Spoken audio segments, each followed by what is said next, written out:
नमस्कार, दिन भर की बड़ी खबरों में आपका स्वागत है। मैं हूं परवीन शेख। आज इस बुलेटिन में बात होगी राहुल गांधी के निशाने पर आए तेलंगाना सीएम केसीआर की। चेन्नई में मोदी के खिलाफ एकजुट हुई इंडिया गठबंधन की महिला नेताओं की। संघ के गढ़ में इंडिया की पहली रैली की। बीजेपी के लिए मुश्किलें खड़ी करते सीएम शिवराज की। साथ ही जानेंगे निर्मला सीतारमण के पति ने पीएम मोदी के खिलाफ क्यों खोला मोर्चा। और बुलेटिन के आखिर में बात राजस्थान विधानसभा चुनावों की। इसके साथ ही और भी कई बड़ी खबरों से आपको करवाएंगे रूबरू, लेकिन तमाम बड़ी खबरों से पहले एक नजर सुर्खियों पर।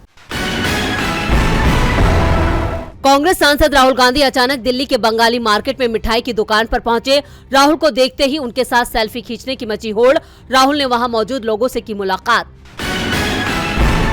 जातिगत जनगणना को लेकर कांग्रेस ने सोशल मीडिया एक्स पर पोस्टर जारी कर पीएम मोदी पर साधा निशाना। पोस्टर के कैप्शन में लिखा, जातिगत जनगणना से बचने के उपाय खोजते हुए पीएम मोदी। महाराष्ट्र के मराठा आरक्षण की मांग करने वाले कार्यकर्ता मनोज जरांगे ने दी सीएम शिंदे को चेतावनी। कहा, अब तो मेरी जान जाएगी या जश्न होगा। 23 अगस्त को मनाया जाएगा राष्ट्रीय अंतरिक्ष दिवस। केंद्र सरकार ने किया ऐलान। 23 अगस्त को चांद पर उतरा था विक्रम लैंडर और प्रज्ञान रोवर। ये तो थी सुर्खियां और अब बात आज की सबसे बड़ी खबर की। तेलंगाना विधानसभा चुनाव को लेकर इस बार कांग्रेस की जोरदार तैयारी दिखाई दे रही है। पिछले कुछ दिनों में ही बीआरएस और बीजेपी के तमाम दिग्गज कांग्रेस में शामिल हो चुके हैं। कांग्रेस लगातार मजबूत होती दिख रही है, तो दूसरी ओर राज्य में हो रही घटनाएं बीआरएस सरकार और राज्य के सीएम केसीआर पर सवाल खड़े कर रही है, क्योंकि मामला छात्रों से जुड़ा है। तो क्या है पूरी खबर, देखते हैं ये रिपोर्ट। तेलंगाना के युवाओं का भविष्य संवारने के लिए कांग्रेस ने सरकार बनते ही 2 लाख सरकारी पद भरने की गारंटी दी है। और अब जो खबर आ रही है वो बेहद हैरान करने वाली है। दरअसल तेलंगाना में बार बार ग्रुप 2 की परीक्षा रद्द होने से परेशान एक छात्रा ने हैदराबाद में अपनी जान दे दी।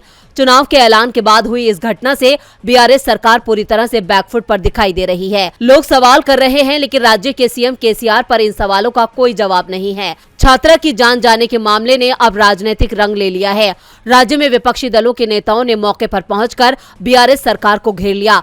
राहुल गांधी ने कहा है, कल हैदराबाद में एक छात्रा ने अपनी जान दे दी। बीआरएस सरकार युवाओं के सपनों का, उनकी उम्मीदों और आकांक्षाओं को दबाने में लगी है। तेलंगाना का युवा आज बेरोजगारी से पूरी तरह टूट चुका है। पिछले 10 सालों में बीजेपी रिश्तेदार समिति, बीआरएस और बीजेपी ने मिलकर अपनी अक्षमता से राज्य को बर्बाद कर दिया है। इस मामले को लेकर प्रदेश कांग्रेस ने भी बीआरएस के खिलाफ मोर्चा खोल दिया है। तेलंगाना कांग्रेस ने कहा है कि प्रदेश में कांग्रेस की सरकार बनते ही सरकार जॉब कैलेंडर जारी करेगी। 1 महीने में यूपीएससी की तर्ज पर टीएसपीएससी का पुनर्गठन करेगी और 1 साल के भीतर 2 लाख खाली सरकारी पदों को भरेगी, ये गारंटी है। तेलंगाना में केसीआर के लिए अपनी सत्ता बचाना मुश्किल नजर आ रहा है। मुश्किलें तो इंडिया गठबंधन की महिला नेताओं ने भी मोदी सरकार की बढ़ा दी हैं। महिला आरक्षण बिल को लेकर आज चेन्नई में सोनिया गांधी, प्रियंका गांधी और डिंपल यादव जैसी नेताओं ने मोदी सरकार की परेशानी को बढ़ाने का प्लान तैयार कर लिया है। तो क्या है सोनिया गांधी का प्लान, जिससे दबाव में आ सकती है मोदी सरकार? देखते हैं ये रिपोर्ट। कांग्रेस संसदीय दल की अध्यक्ष सोनिया गांधी और पार्टी महासचिव प्रियंका गांधी वाड्रा के साथ द्रमुक महिला अधिकार सम्मेलन में भाग लेने के लिए चेन्नई पहुंची। खास बात ये रही कि इंडिया गठबंधन में शामिल सभी महिला नेता इस बैठक में शामिल हुई। बैठक में पीडीपी प्रमुख और जम्मू कश्मीर की पूर्व सीएम महबूबा मुफ्ती, सपा नेता डिंपल यादव समेत कई नेता शामिल हुई।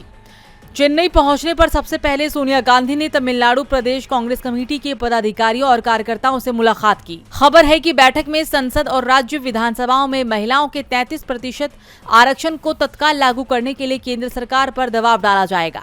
चूंकि जब से ये बिल दोनों सदनों में पास होकर कानून बना है, तब से ही विपक्ष कानून को तत्काल लागू करने की बात भी कर रहा है। आपको याद होगा कि महिला आरक्षण लागू होने के बाद सोनिया गांधी ने इसको लेकर खुशी जाहिर की थी। उन्होंने कहा था कि ये उनका ड्रीम बिल है, ये राजीव गांधी का बिल था। सोनिया गांधी ने बिल को लेकर कहा था कि ये हमारा है, अपना है।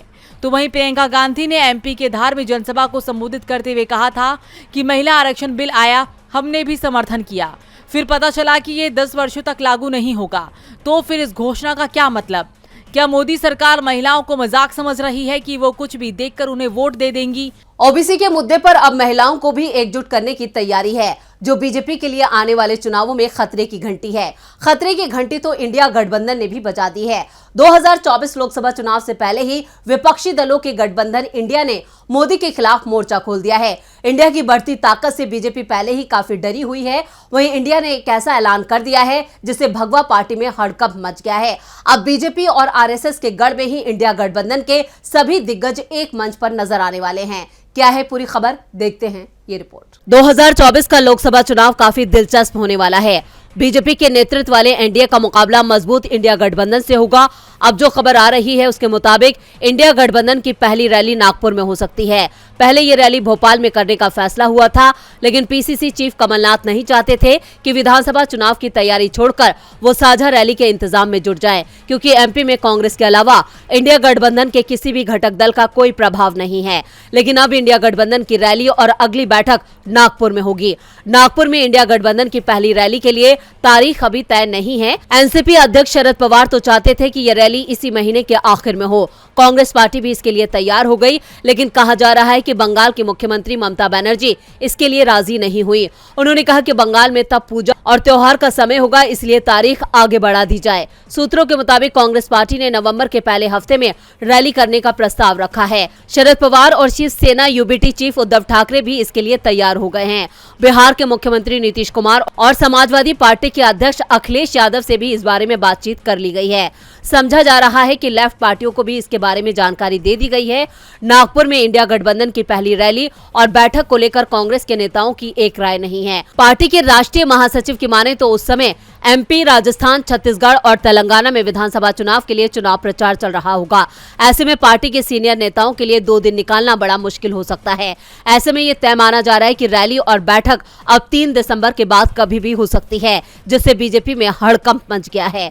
नागपुर में इंडिया की रैली से बीजेपी परेशान है। इधर एमपी में शिवराज से बीजेपी परेशान है। शिवराज ने लाडली बहनों को चुपके से पैसे देने का ऐसा बयान दिया जिस पर बवाल मच गया है। राज्य में चुनाव की तारीखों की घोषणा होते ही आचार संहिता लागू है, लेकिन सीएम शिवराज अपने भाषण में कुछ ऐसा कह गए जिससे वो विपक्ष के निशाने पर आ गए हैं। तो क्या है पूरा मामला, देखते हैं ये रिपोर्ट। सीएम शिवराज सिंह चौहान के लाडली बहनों को दी जाने वाली राशि को लेकर दिए जाने वाले बयान के बाद बवाल मच गया है। दरअसल बीती रात गोविंदपुरा विधानसभा क्षेत्र में सीएम ने नवंबर में लाडली बहना की किस्त बहनों के खाते में चुपचाप डालने का वादा किया था। इसे लेकर कांग्रेस अब शिवराज पर वार कर रही है। वहीं दिग्विजय सिंह ने इस मामले को संज्ञान में लेने के लिए निर्वाचन आयोग से भी निवेदन किया है।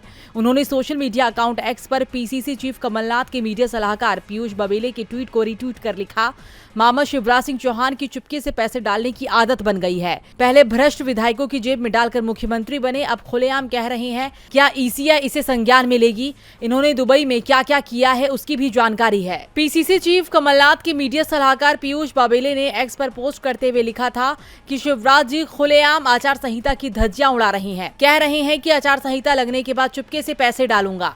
ये चुपके से क्या होता है? पहचानिए मध्य प्रदेश का असली ठग कौन है, ठग को पहचानिए। गौरतलब है कि प्रदेश में बीजेपी पहले से ही चौतरफा घिरी हुई है। ऐसे में शिवराज के बयान ने बीजेपी की मुश्किलों को और बढ़ा दिया है। शिवराज के इस बयान पर कांग्रेस ने बीजेपी को आड़े हाथों लिया है, तो वित्त मंत्री निर्मला सीतारमण के पति ने पीएम मोदी को आड़े हाथों लिया है। सरकार के मंत्री भले ही पीएम मोदी की नीतियों को लेकर मुंह ना खोलें, लेकिन उनके परिवार के लोग अब खुलकर पीएम मोदी की आलोचना कर रहे हैं, जिससे पूरी सरकार ही मुश्किल में दिख रही है। तो क्या कहा है निर्मला सीतारमण के पति ने, देखते हैं ये रिपोर्ट। पीएम मोदी विपक्ष के साथ अब अपनों के निशाने पर हैं।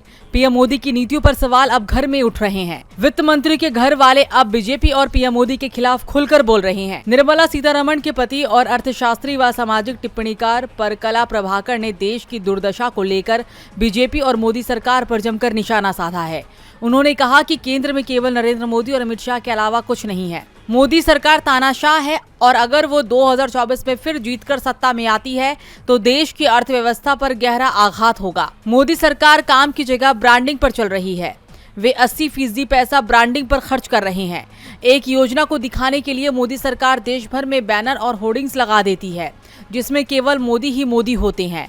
बेटी बचाओ बेटी पढ़ाओ का नारा और महिला आरक्षण बिल लाने वाला शासन कितना संजीदा है, इस बात का अंदाजा जंतर मंतर में महिला रेसलर्स का विरोध प्रदर्शन और 15 अगस्त को बिल्किस बानो मामले में दोषियों की रिहाई से लगाया जा सकता है। परकला प्रभाकर बोले, भाजपा ने हिंदुत्व के मुद्दे पर 2014 का चुनाव जीता था।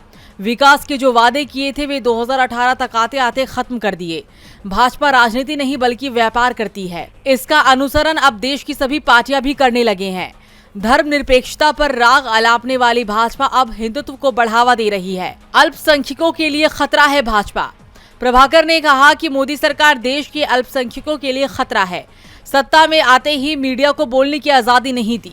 देश के बड़े बड़े शिक्षण संस्थानों पर टैक्स लगा दिया, जो कि हमारे देश की शिक्षा प्रणाली पर खतरा है। मोदी सरकार ने केवल लोगों को दबाने का काम किया है। भाजपा देश को केवल डराने का काम कर रही है। परकला प्रभाकर के इस बयान से निर्मला सीतारमण भी मोदी के निशाने पर आ सकती हैं। निशाने पर तो इस वक्त 5 राज्यों की चुनावी तारीखें हैं। चुनाव आयोग ने 9 अक्टूबर को 5 राज्यों में विधानसभा चुनाव की तारीखों का ऐलान किया था, लेकिन इस बार हर राज्य से चुनाव की तारीखों को बदलने की मांग हो रही है। सबसे पहले राजस्थान के राजनीतिक दलों की ओर से मतदान की तारीख बदलने की मांग की गई, तो फिर अब मिजोरम के सभी राजनीतिक दलों ने काउंटिंग की तारीख को लेकर आपत्ति जताई और अब एमपी छत्तीसगढ़ के राजनीतिक दलों ने भी चुनाव की तारीखें बदलने की मांग चुनाव आयोग से कर दी है। तो क्यों वोटिंग की तारीख में बदलाव चाहते हैं राजनीतिक दल, देखते हैं ये रिपोर्ट। राजस्थान विधानसभा चुनाव की तारीख में चुनाव आयोग बदलाव कर चुका है। पहले 23 नवंबर को वोटिंग का ऐलान किया था, लेकिन राजनीतिक दलों की मांग के बाद इसे बदलकर 25 नवंबर कर दिया गया और अब मध्य प्रदेश और छत्तीसगढ़ में भी तारीखों के बदलाव की मांग तेज हो गई है। दरअसल छत्तीसगढ़ में दूसरे चरण और मध्य प्रदेश की सभी सीटों पर 17 नवंबर को वोटिंग होना है, जबकि 17 से 20 नवंबर तक छठ पर्व का आयोजन होगा, जिस कारण से कई लोग वोटिंग से दूर रह सकते हैं। कांग्रेस और बीजेपी दोनों की ओर से इस चुनाव की तारीख को बदलने की मांग तेज हो गई है। इस बीच एमपी भोजपुरी समाज ने दावा किया है कि प्रदेश में उनकी आबादी करीब 35 लाख है, जिसमें से राजधानी भोपाल में लगभग 5 लाख लोग रहते हैं। ऐसे में 17 नवंबर को मतदान कराने से वोटिंग प्रतिशत प्रभावित हो सकता है, इसलिए वोटिंग की तारीखों में बदलाव किया जाना चाहिए। इसके अलावा छत्तीसगढ़ में भी मतदान की तारीख में बदलाव करने की मांग की जा रही है। यहाँ भी छठ पूजा का हवाला दिया गया है। छत्तीसगढ़ में पहले चरण में 7 नवंबर और दूसरे में 17 नवंबर को वोटिंग होना है और जिस तरह से छठ पर्व के साथ मतदान की तारीखों का टकराव देखा जा रहा है, उसके बाद संकेत है कि एमपी और छत्तीसगढ़ दोनों ही जगह 17 को होने वाली वोटिंग की तारीख बदली जा सकती है। और बुलेटिन के आखिर में बात राजस्थान की। राजस्थान विधानसभा चुनावों के लिए बीजेपी ने 41 उम्मीदवारों की सूची भले ही जारी कर दी हो, लेकिन चुनाव प्रचार के मामले में कांग्रेस को बढ़त दिखाई दे रही है, क्योंकि राज्य सरकार की तमाम योजनाओं का बीजेपी के पास कोई तोड़ नहीं है। यहां तक कि पीएम मोदी को भी कहना पड़ा कि बीजेपी की सरकार बनी तो वो गहलोत सरकार की योजनाओं को बंद नहीं करेंगे, जबकि वो एमपी में जहां उनकी सरकार है उसकी योजनाएं गिना भी नहीं पा रहे हैं। राजस्थान में बीजेपी बगावत के चलते बैकफुट पर दिखाई दे रही है। 41 उम्मीदवारों की पहली सूची जारी करने के बाद से ही बीजेपी मुसीबत में दिख रही है, जिस कारण से उम्मीदवारों के नाम पहले घोषित करने का फायदा भी उसे मिलता नहीं दिख रहा है। तो दूसरी ओर कांग्रेस ने उम्मीदवारों के नाम भले ही तय नहीं किए हैं, लेकिन चुनाव प्रचार में बीजेपी पर बड़ी बढ़त बना ली है। एक तरफ बीजेपी और संघ के कार्यकर्ता गहलोत सरकार की नाकामी को लेकर सड़कों पर हैं, वहीं कांग्रेस सरकार और सीएम अशोक गहलोत ने अपनी योजनाओं के जरिए 3.5 करोड़ लोगों तक सीधे अपनी पहुंच बना ली है। कांग्रेस की गहलोत सरकार ने पिछले महीने प्रदेश भर में महंगाई राहत कैंप लगाकर 10 योजनाओं में लोगों और परिवारों के पंजीकरण किए। इनमें नाम और फोन नंबर से सरकार 2 करोड़ लोगों तक सीधी पहुंची है। ग्रामीण व शहरी ओलंपिक में 46 लाख लोगों ने रजिस्ट्रेशन कराया।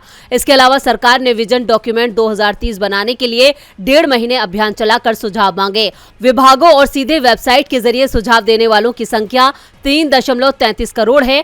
प्रदेश सरकार की योजनाओं के सहारे भी लोगों की मदद की गई है। सरकार राज्य की महिलाओं के लिए भी स्मार्टफोन देने की योजनाएं लेकर आई। इसमें पात्र महिलाओं को लाभ पहुंचाने के लिए 1200 करोड़ रुपए का बजट खर्च कर रही है, जिसमें 1.33 करोड़ महिलाओं को मुफ्त मोबाइल देने का लक्ष्य रखा है। इसके अलावा सरकार ने 30,000 मेधावी छात्रों को फ्री स्कूटी देने का वादा किया है। इसकी कुल 390 करोड़ लागत है। इसके अलावा गहलोत सरकार ने 70 लाख से ज्यादा उपभोक्ताओं को सब्सिडी वाले सिलेंडर देने का ऐलान किया है। साथ ही कई और दूसरी योजनाओं के बजट पर करोड़ों रुपए खर्च किए हैं और बीजेपी के पास गहलोत की योजनाओं का कोई तोड़ नहीं है। तो आज इस बुलेटिन में इतना ही। देखते रहिए डीबी लाइव। नमस्कार।